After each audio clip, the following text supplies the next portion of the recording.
Pemirsa, harga emas perhiasan di Pasar Sako Palembang pada awal pekan terpantau stabil di kisaran 13,7 juta rupiah per suku. Kondisi ini membuat minat masyarakat untuk membeli emas sebagai investasi tetap terjaga.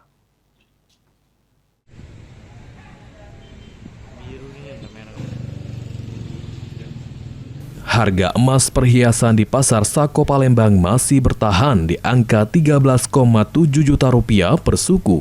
Stabilnya harga membuat masyarakat tetap membeli emas, baik sebagai investasi maupun perhiasan.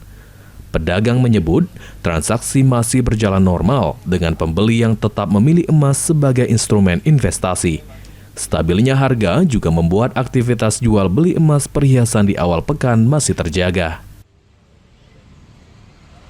Untuk pagi ini masih sama stabil 13.700.000. Belum tahu siang nanti kalau ada harga terbaru dari lokal kan ya, atau global.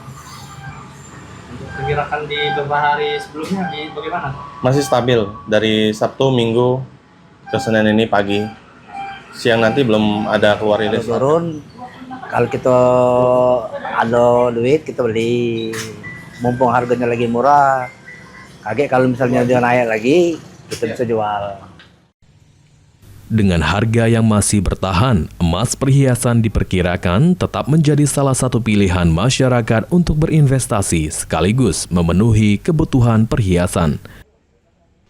Muhammad Aidil, PAL TV.